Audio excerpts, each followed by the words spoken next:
Welcome to Illuminati Silver. We tell you the truth about silver. Today is Friday the 12th of June 2020.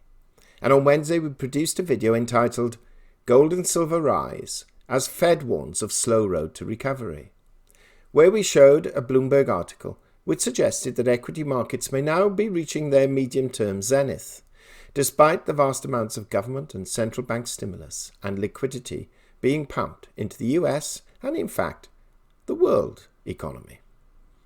Well, since that video, there has been some significant moves in the equity markets, particularly the US markets. Now, yesterday, the Dow Jones closed down 1,861 points, or nearly 7%, falling to 25,128. The S&P 500 closed down 188 points, or nearly 6%, and closed at 3,002. And the Nasdaq closed down 527 points, or just over 5%, and that stands at 9,492. Overnight, Asia-Pacific markets were mixed, but broadly marginally down. But European markets this morning, as at 11:30 GMT plus 1, are up between 1.5% and 2.5%. So our warning on Wednesday does appear at least to be timely. Now, before we look into why all of this happened, it's worth mentioning that this morning we can see the dollar index is down marginally at 96.6, but is 0.5 points higher than our report on Wednesday. Now, gold is currently $1,736 an ounce, the same price as it was when we reported on Wednesday, but silver is $17.67, which is some 46 cents lower, and back below that crucial $18 mark, but again, frankly, still within our $17.50 to $18.50 range. Now, we expressed in our video on Wednesday that a number of analysts were predicting that it was quite possible that equity markets, or especially the US equity markets, had got ahead of themselves, especially after the Fed announced that it was going to keep rates at 0% well into 2022.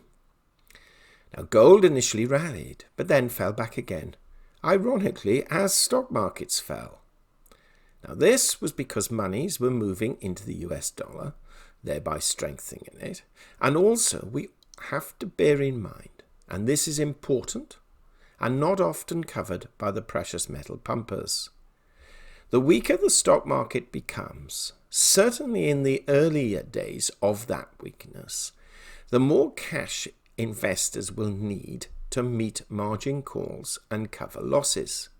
Now, we have mentioned this before. And so they may have to sell some of their gold positions to raise the cash. We're not necessarily always talking about selling physical gold, but certainly any paper gold they may have, thereby affecting the price.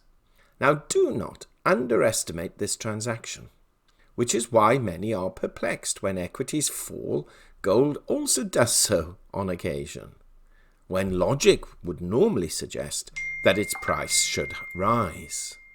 Now, analyst James Hyestrick summarizes the technical position very eloquently. Quote, daily swing chart technical analysis. The main trend is down according to the daily swing chart. A trade through $1,761 will change the main trend to up. A move through 1671 will signal a resumption of the downtrend. The short-term range is $1,789 to $1,668.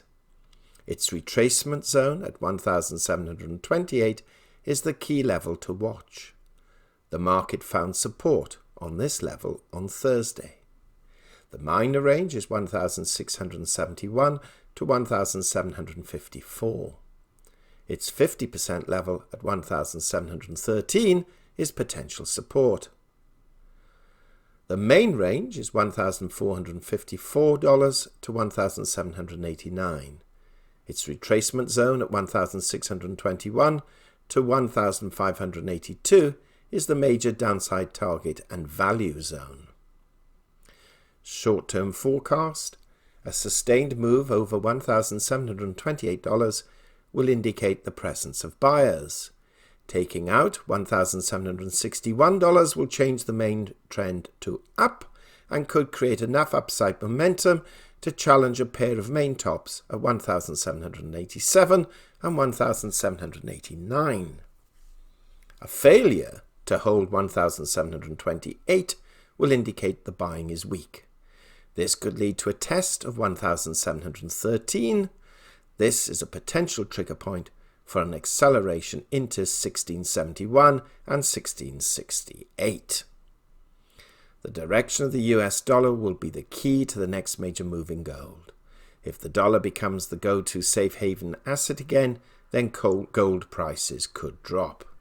Furthermore, if the selling pressure continues in the stock market, then we could see the same move we saw in March, where investors sold gold to raise cash to meet stock market margin calls and to raise cash to cover losses, unquote.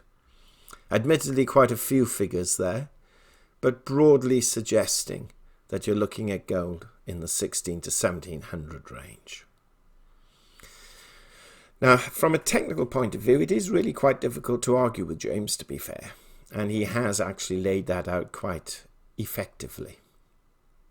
Now, silver peaked on Wednesday at $18.21, and it attempted another rally on Thursday, but only managing to reach $18.11, but has fallen back since. Now, listeners to our channel know that we have been quoting a silver price range of $17.50 to $18.50 with outlier extremes at $17 and $19 for some time now. Quite a few weeks, in fact, when others have been quoting $22 to $25. We won't mention those idiots quoting $100 silver anytime soon. They know who they are.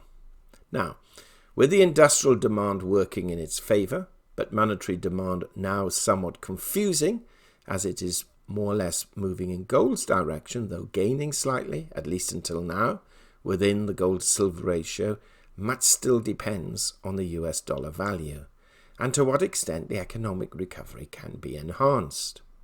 Now, of course, the Fed announcement that it did not expect any major recovery for some time, and that it would be gradual and long-term, does not help the industrial component of demand for silver, if the Fed's assessment proves to be accurate.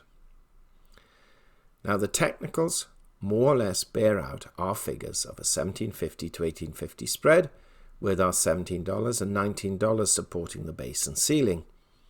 You see, the US dollar's taken quite a hit these past few weeks, with the index originally teetering around the 100 level and now falling back to 96. Do not be surprised to see a slight recovery in the index and potentially heading back towards 98, which will act as a small headwind for precious metal prices.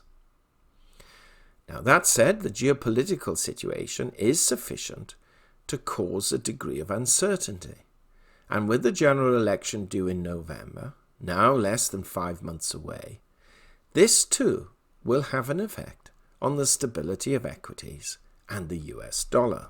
Finally, it was reported by Bloomberg this afternoon that the UK economy plunged 20%.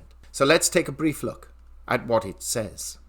Bloomberg article dated June the 12th at 12:04 p.m. GMT +1. UK economy's 20% record plunge adds pressure for more stimulus.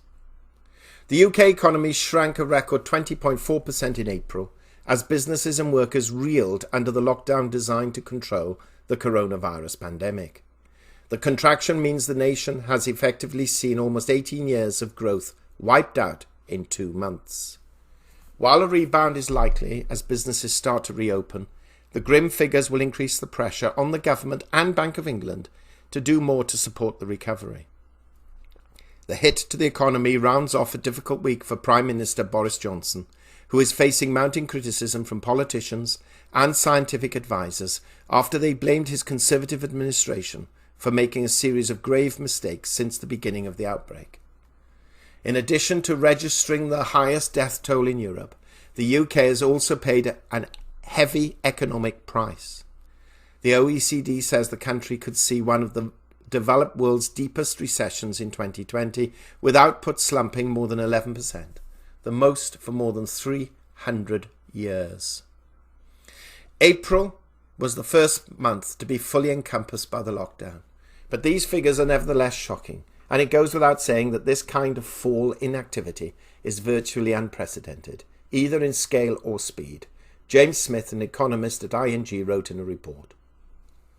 Social distancing rules and the prospect of a no-deal Brexit all pose challenges to the UK economic recovery and will keep the pressure on the Bank of England to increase its bond buying programme when it meets next week, he said. That view is shared by most economists, who expect purchases to be stepped up by at least £100 billion.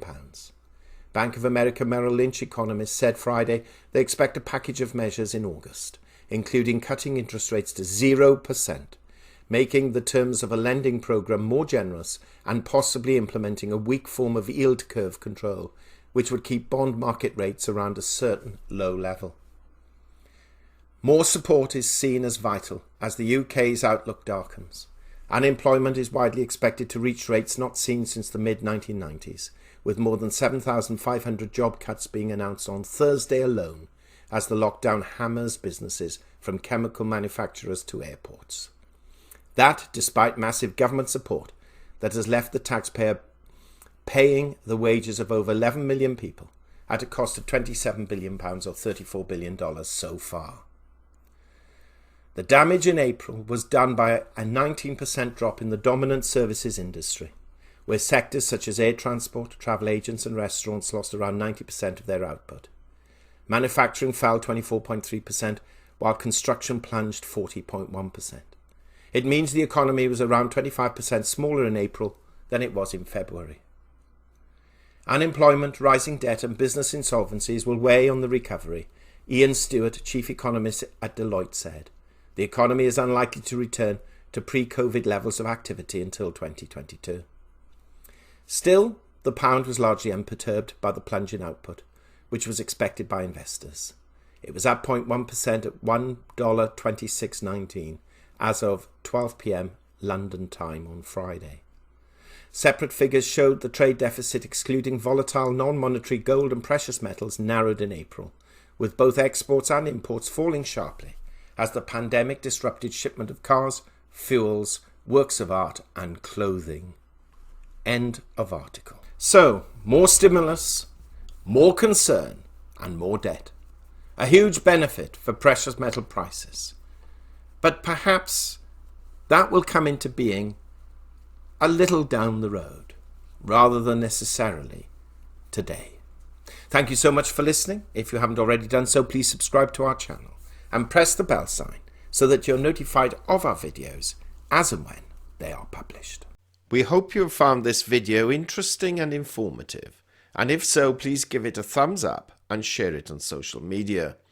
Please ensure that you have subscribed to our channel and press the bell sign so that you are notified of any future videos.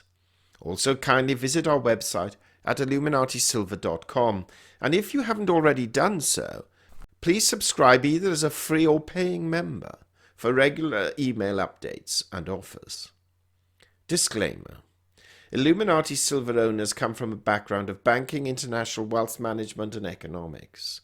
Having now retired from these worlds, we are not qualified to give investment advice. Therefore, this and other productions must not be deemed to be giving such advice and merely represent the personal views of its owners.